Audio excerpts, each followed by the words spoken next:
Hello dear students, कैसे हैं? बढ़िया। डियर स्टूडेंट्स, मैं हूं नीलेश सर। सागर क्लासेस की यूट्यूब चैनल में बहुत बहुत स्वागत है आपका। प्यारे बच्चों, पुराने वीडियोस जो आप अभी अभी देख रहे हैं, नए नए वीडियोस रोज आ रहे हैं। आपके कमेंट्स से मुझे पता चलता है कि आपको क्या चाहिए, तो मैं नई नई स्कीम्स और नए नए स्कॉलर स्कीम के बारे में आपके लिए इन्फॉर्मेशन लेके आ रहा हूँ। डियर स्टूडेंट्स, कोई सोच रहा होगा कि सर रोज रोज इन्फॉर्मेटिव वीडियोस के साथ अवेलेबल हो रहे हैं। बच्चों, इन्फॉर्मेटिव वीडियोस नहीं है। जितने मुझे 12th क्लास न्यू सेशन 26 27 के स्टूडेंट्स की चिंता है, उतनी ही स्टूडेंट्स पुराने 12th क्लास स्टूडेंट्स की उतनी ही बराबर चिंता है। मैं चाहता हूं कि वो स्टूडेंट्स कॉलेज में जाएं और कॉलेज में सारी स्कॉलरशिप स्कीम के बारे में जानें और पूरा एडवांटेज वो लें, कुछ भी मिस ना हो बच्चों। तो डियर स्टूडेंट, सागर क्लासेस जितना नए 12th के बच्चों के बारे में सोचता है, उतने ही पुराने 12th के बच्चों के बारे में सोचता है। तो मैं आज के लिए लेकर के आया हूं आपके लिए न्यू स्कॉलर स्कीम, जिसका नाम है central sector scheme of scholarship. Dear students, ये मध्य प्रदेश सरकार की स्कीम नहीं है, सेंट्रल गवर्नमेंट की स्कीम है। कॉलेज में जब बच्चे का एडमिशन हो जाता है तो उसके लिए सेंट्रल सेक्टर स्कीम है, जो आपको आज जानना है बच्चों। तो हम स्टार्ट करते हैं सेंट्रल सेक्टर स्कीम के बारे में कि क्या है central sector scheme. Dear student, central sector scheme के बारे में आप जानोगे, आपके लिए ये नेशनल स्कॉलरशिप पोर्टल है। यहाँ पर तरह तरह की स्कॉलरशिप्स के बारे में, आप सारी स्कॉलरशिप के बारे में आप जानोगे। अभी एकेडमिक ईयर 25-26 का दिख रहा है, आपको 26-27 एकेडमिक ईयर्स के लिए स्कॉलरशिप अवेलेबल रहेगी। तो नेशनल स्कॉलरशिप पोर्टल पर आपको जानना होगा। मैंने ऑलरेडी डिटेल्स निकाल रखी है, तो मैं सीधा आपको सेंट्रल सेक्टर स्कॉलरशिप के बारे में ले चलता हूँ और स्टार्ट करते हैं कि क्या है सेंट्रल सेक्टर स्कॉलरशिप स्कीम। और बच्चों, आज जानने को मिलेगा कि सेंट्रल गवर्नमेंट की स्कीम्स अगर है तो उसके बारे में क्या क्या है। सबसे पहले गवर्नमेंट ऑफ इंडिया की मिनिस्ट्री ऑफ एजुकेशन इस स्कॉलरशिप को देती है बच्चों। गवर्नमेंट ऑफ इंडिया की, चूंकि मैं वेबसाइट पर हूँ, चूंकि मैं वेबसाइट से डेटा निकाल रहा हूँ बच्चों, कोई मेरी पीपीटीज नहीं है, कोई मेरी पर्सनल डिटेल्स नहीं है, ये गवर्नमेंट की वेबसाइट का डेटा है, तो आप बिल्कुल ट्रस्टेड है, आप देखिएगा, समझिएगा, ध्यान से देखिएगा। गवर्नमेंट ऑफ इंडिया के बारे में अगर ministry of education, department of higher education से स्कॉलरशिप मिलती है तो उस स्कॉलरशिप के बारे में जानते हो। स्कॉलरशिप का नाम बच्चों क्या है? वही है central sector scheme of scholarship. बच्चों, सेंट्रल सेक्टर स्कीम्स के बारे में हम जानते हैं। कुछ मैंने स्कीम के बारे में डेटा लेकर के आया हूँ, बट 25-26 लिखा हुआ है, अभी आपको 26-27 का भी बाद में मिल जाएगा। तो बच्चों, प्रधानमंत्री जो स्कीम है, सेंट्रल सेक्टर स्कीम है, उसके बारे में कुछ जान लेते हैं कि क्या क्या है। सबसे पहला क्वेश्चन है, बहुत फ्रिक्वेंटली आस्क्ड क्वेश्चन मैंने निकाले जिससे आप जान रहे हैं। What are the eligibility criteria for the applying the central sector scheme of the scholarship for the college and university students? Dear students, आपने 12th पास कर लिया है, मैं बधाई देना भूल जाता हूँ बार बार, आपको बहुत बहुत बधाई हो। तो 12th पास आउट स्टूडेंट्स जो भी हैं बच्चों, सेंट्रल सेक्टर स्कीम के लिए एलिजिबल हैं, बट उनके लिए एलिजिबिलिटी क्राइटेरिया क्या है? कौन कौन इस सेंट्रल सेक्टर स्कीम ले सकता है, मतलब उसके पात्र हैं, एलिजिबल कौन कौन है, उसके बारे में जानते हैं। सबसे पहले eligibility conditions for fresh application. बच्चों, एलिजिबिलिटी कंडीशन के बारे में जान लेते हैं ना। तो सबसे पहले students who are above the 80th percentile of the successful candidates in the relevant stream from the particular board of the examination the class 12th। बच्चों, अगर आपने सीबीएसई से 12th दे रहे हैं, आईसीएसई से 12th दे रहे हैं, एमपी बोर्ड या किसी भी स्टेट बोर्ड से आप दे रहे हैं आप एग्जाम बच्चों, तो अगर आप 80th परसेंटाइल से ऊपर है, लाइक टॉप 20 परसेंटाइल, ये टॉप 20 परसेंटाइल की जो स्टूडेंट्स हैं, जो जितने भी स्टूडेंट्स होते हैं, उसकी जो लिस्ट है वो बोर्ड देता है। बोर्ड कॉलेज के लिए अवेलेबल कराता, स्कीम के लिए अवेलेबल कराता है। तो वो जैसे आपके परसेंटेज 80 अबव, 85% अबव जो भी है, तो आप भी टॉप 20 परसेंटाइल में इंक्लूड होगे। और अगर आप होगे तो आप एलिजिबल होंगे, मतलब टॉप 20 परसेंटाइल में बच्चा होना ही चाहिए, 80th परसेंटाइल के ऊपर होना चाहिए बच्चा। बच्चों, स्टूडेंट्स परस्यूइंग रेगुलर कोर्स, सबसे पहले तो रेगुलर कोर्स मतलब उसमें कोई कॉरेस्पॉन्डिंग कोर्स में नहीं लिया हो एडमिशन, डिस्टेंस मोड में नहीं कर रहा हो। जॉब करते करते कुछ बच्चे डिस्टेंस मोड के साथ एडमिशन ले लेते हैं, कॉरेस्पॉन्डिंग कोर्स करने लग जाते हैं, नहीं, उसको रेगुलर कोर्स में ही एडमिशन उस बच्चे का होना चाहिए। Student having the family income up to the ₹4.5 lakh per annum, मतलब 4.5 लाख तक की इनकम की इसमें लिमिट है। तो देखिएगा कि उसकी family income up to the 4.5, मतलब 4.5 लाख से कम ही होना चाहिए। Not receiving any other scholarship or the fee for any kind of। बच्चों, क्या होता है कि यार कुछ बच्चे ना अलग अलग स्कॉलरशिप लेते हैं, तो यहाँ पर मेंशन है not receiving any other scholar, मतलब उसको कोई दूसरी स्कॉलरशिप नहीं मिलना चाहिए। ऐसा नहीं है तो आके सब स्कॉलरशिप, सारा एक ही बच्चा सारी स्कॉलरशिप ले ले। Diploma students are not eligible under the scheme, diploma students नहीं होना चाहिए। डिग्री स्टूडेंट्स होना चाहिए जो फुल ईयर मतलब फुल टाइम डिग्री ले रहे हैं। फॉर एग्जांपल बात करते हैं 3 इयर्स डिग्री 4 इयर्स डिग्री ले रहे हैं, उनके लिए ही बस है। Students who had taken a drop after the 12th class are not eligible. बहुत इंपॉर्टेंट बात कर रहा हूँ बच्चों, ड्रॉप आउट स्टूडेंट्स के लिए, students who had taken a drop after the 12th classes are not eligible. जिन्होंने 12th के बाद ड्रॉप लिया है उनको नहीं कंसिडर होगा प्यारे बच्चों, तो उनके लिए ये स्कीम नहीं है। What is the methodology adopted for the generating the merit list for the selecting the beneficiary under the scheme? बच्चों क्या क्या होता है इसके लिए बहुत सारे नॉर्म्स हैं जो कि आप एक बार इसको पढ़ लोगे तो आप देख लोगे कि कौन कौन सी स्ट्रीम के लिए, साइंस के लिए 3 है, 1 कॉमर्स के लिए, ह्यूमैनिटीज के लिए। ये कुछ फॉर्मूला उन्होंने बनाया है, 50% बॉयज 50% गर्ल्स, इस तरीके से बनाते हैं। SC ST OBC के लिए भी कुछ परसेंटेज यहाँ पर रिजर्व रख दिया है ना। तो किस तरीके से डिसेबिलिटीज के लिए भी कुछ कोटा है, जनरल SC ST OBC के लिए क्या परसेंटेज है, किस तरीके का कितने लोग लेंगे, वो सब इसमें दे रखा है। तो आप एक बार एप्लीकेशन उस पर जाकर के वेबसाइट पर प्लीज जरूर चेक करिएगा, है ना। What is the rate of the scholarship under the scheme? बच्चों पैसा कितना मिलता है थोड़ा थोड़ा सा आप देख लीजिएगा, जनरल बात कर लूंगा। What is the rate of the scholarship under the scheme? बच्चों क्या मिलता है? The rate of the scholarship is ₹12,000 per annum at the graduation level for the first 3 year. अगर आप 3 ईयर कॉलेज की बात करते हैं बच्चों तो 12,000 पर ईयर मिलेगा, मतलब 12,000 रुपए पूरे ग्रेजुएशन में 3 साल तक आपको मिलेंगे बच्चों। And 20,000 per annum at the post graduation level. अगर आप ग्रेजुएशन के बाद पोस्ट ग्रेजुएशन करते हैं तो 20,000 रुपए मिलने लग जाएंगे, ग्रेजुएशन तक आपको 12,000 रुपए मिलेंगे।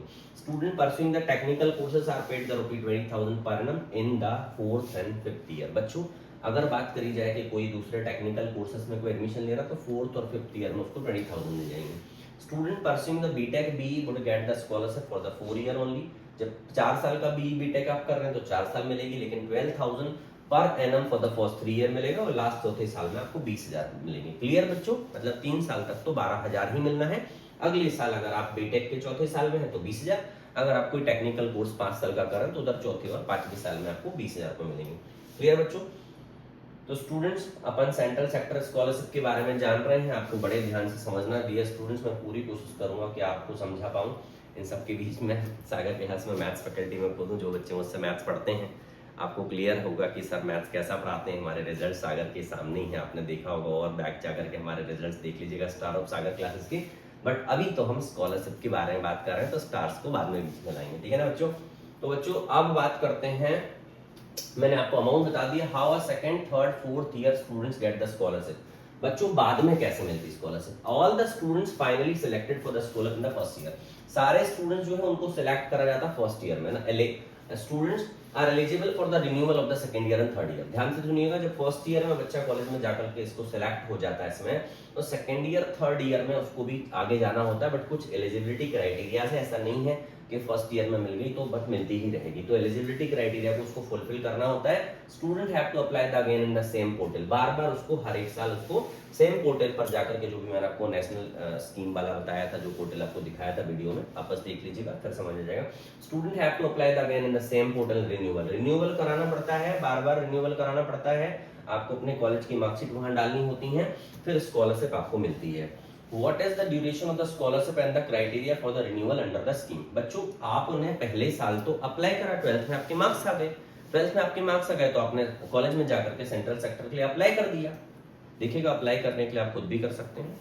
आप किसी MP ऑनलाइन पर, जो बढ़िया MP ऑनलाइन है आपकी सिटी में, आपके शहर में, बच्चों जिन पर ट्रस्ट है वहां जाकर के कर सकते हैं, क्योंकि कुछ लोग फ्रॉड भी कर देते हैं। आप थोड़ा ध्यान दीजिएगा, अच्छे ट्रस्टेड पर्सन के साथ में आप जाइएगा कि स्कॉलरशिप से रिलेटेड चीजें हैं अच्छे से हो जाए ना। A student will be the eligible for the scholarship for a total duration not exceeding the 5 year। ध्यान रखिएगा 5 साल तक के लिए वैलिड है ये स्कीम। और scholarship under the scheme is renewal on year to year. हर साल रिन्यू करानी रहेगी इस स्कीम को, हर साल रिन्यू करानी रहेगी। Basis up to the post graduation level, आपको पोस्ट ग्रेजुएशन लेवल तक ही मिलेगी, ठीक है ना। और टेक्निकल में जो है जिस तरीके से student must secure at least 50% marks. ध्यान दीजिएगा 50% मार्क्स उसको हर साल बच्चे को लाने ही लाने हैं। ऐसा नहीं कि 12th में आ गए वहां जाकर के 33 ला रहा। देखो भाई स्टूडेंट्स को 50% एटलीस्ट मार्क्स लाने हैं और मेंटेनिंग द अटेंडेंस एटलीस्ट 75%। उसके रेगुलर कोर्स में 75% अटेंडेंस होना चाहिए एवरी ईयर और मिनिमम उसके 50% आना चाहिए स्टूडेंट्स। तो ये सारी चीजें हैं। कुछ और आगे की बात बताऊं तो स्कॉलरशिप कब मिलेगी, कुछ चीज़ें हैं और भी चीज़ें हैं कि आपको डायरेक्ट बेनिफिट ट्रांसफर मिलने लग गया, आजकल सब कुछ ऑनलाइन है, डायरेक्ट अकाउंट में आता है। तो बच्चों इसके आगे की जो डिटेल्स है आप प्लीज़ पढ़ लीजिएगा, सब कुछ दे रखा है। तो डायरेक्ट बैंक ट्रांसफर है, डायरेक्टली स्टूडेंट्स के अकाउंट में आ जाती है। बहुत सारी चीज़ें, आधार सीडिंग प्रोसेस है बैंक अकाउंट की भी आप देख लीजिएगा। तो जो सारी चीज़ें हैं प्लीज़ आप पूरा पढ़ करके आप उसको जाइएगा। वैसे भी अभी तो आप 12th पास आउट हो रहे हैं, एमपी बोर्ड के और स्टेट बोर्ड के रिजल्ट्स आ गए हैं, सीबीएसई का जस्ट रिजल्ट्स आने वाला स्टूडेंट, तो पूरा पढ़ करके जाइएगा। आपके पास टाइम है, आधार वगैरह अगर आपका बैंक से लिंक नहीं है तो प्लीज़ करवा लीजिएगा, है ना। और आप इसका स्टेटस वगैरह आप जान लीजिएगा, बैंक में कैसे आधार के साथ लिंक करना है ना। कुछ चीज़ें जो हैं वो आपको क्लियर हो गई होंगी कि 12th क्लास में आपका टॉप 20 परसेंटाइल में स्टूडेंट्स का नाम होना ही चाहिए, चाहे वो स्टेट बोर्ड का हो, सीबीएसई का हो। एक बार मैं रिकॉल कर रहा हूँ, स्टेट बोर्ड का हो, सीबीएसई का हो, आईसीएसई का हो, टॉप 20 परसेंटाइल में होना ही चाहिए जब वो फर्स्ट ईयर कॉलेज में एडमिशन ले रहा है। एक और चीज रिवाइज कर देता हूँ, who are not covered in this list will not be the able to avail the benefit PM this class scholarship scheme central sector scheme। देखिएगा रिन्यूअल का मैंने बता दिया। अभी चूंकि ये जो मैं पढ़ रहा हूँ पीडीएफ ये 25-26 सेशन के लिए आया था, क्योंकि अभी तो इसकी अभी कमिंग सेशन में अभी अप्रोक्स इसकी डेट जो थी वो 2 जून थी लास्ट ईयर। अभी भी डेट आएगी, सभी के रिजल्ट्स आ जाएंगे, आप कॉलेज में एडमिशन ले लेंगे, फिर सेंट्रल सेक्टर के फॉर्म्स आ जाएंगे, आपको भी अपडेट मिलेगी। आप प्लीज़ अभी इस वीडियो को देखिएगा, समझिएगा, और अगर कुछ कंफ्यूजन हो तो बाद में आपको यहाँ पर OTR वन टाइम रजिस्ट्रेशन यहाँ नहीं करना होता, उसी पोर्टल पर करना होता है। OTR नंबर कैसे मिलेगा, क्या है, पूरी जो लिस्ट जो मैंने खोल रखी है आपको इजीली मिल जाएगी। तो आप एक बार थोड़ा सा गो थ्रू कर लीजिएगा, ठीक है ना स्टूडेंट्स। कुछ प्रिकॉशंस वगैरह लिखी हैं तो उन प्रिकॉशंस को आप देख लीजिएगा, ठीक है ना। ये आधार से रिलेटेड चीज़ें हैं, आपकी पर्सनल चीज़ें हैं, ईमेल आईडी के बारे में बोला गया है तो आप इनको देख लीजिएगा। मैं कुछ कॉन्टेक्ट डिटेल्स के बारे में बात कर रहा हूँ, देखिएगा। ये रहा scholarship.gov.in, यहाँ से आप नेशनल स्कॉलरशिप पोर्टल पर जा सकते हैं। तो यहाँ पर आप नेशनल स्कॉलरशिप पोर्टल, चूंकि लास्ट ईयर की बात मैं कर रहा हूँ तो लास्ट ईयर ये लाइव हो गया था कब, 2 जून को लाइव हो गया था ऐप। तो scholarship.gov.in पर स्टूडेंट्स 12th क्लास जो कॉलेज में एडमिशन ले लेगा रेगुलर कोर्स में, वो अगर लास्ट ईयर की बात करूं तो 2 जून 2025 पर जाकर के यहाँ पर अप्लाई कर सकता था बच्चों, लेकिन अभी तो नई वाली डेट्स आएगी, ठीक है ना। बस केवल ये इन्फॉर्मेटिव वीडियोस है कि आपको पता रहे कि ये भी होता है, तो ये सारी चीज़ें आप जान लीजिएगा, ठीक है। तो आपने ये सारी चीज़ें एक बार अच्छे से देख लीजिएगा। मैं कुछ कॉन्टेक्ट डिटेल्स आपको बता देता हूँ कि कैसा क्या होगा। UID आधार वगैरह नंबर आपको, तो आप करोगे प्रोसेस तो आपको समझ ही आ जाएगा, ठीक है ना। और भी कुछ कन्फ्यूजन होगी तो आप मुझे कमेंट्स कर पाओगे, है ना। आप गवर्नमेंट की वेबसाइट पर जा करके ये मैं फ्रिक्वेंटली आस्क्ड क्वेश्चन पढ़ रहा हूँ, जिससे कि आपको कुछ चीज़ें बिल्कुल क्लियर हो जाएं कि क्या है कैसा है, ठीक है ना बच्चों।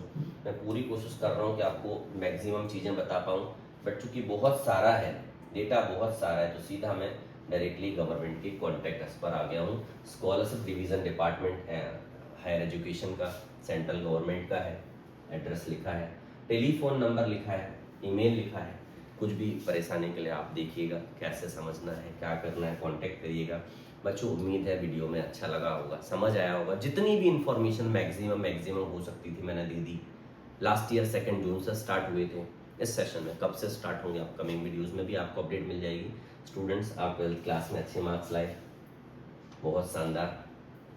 आप सेंट्रल सेक्टर के लिए उम्मीद है एलिजिबल भी होंगे, बहुत शानदार। स्टूडेंट्स आपकी आने वाले फ्यूचर के लिए बहुत बहुत आपके लिए शुभकामनाएं।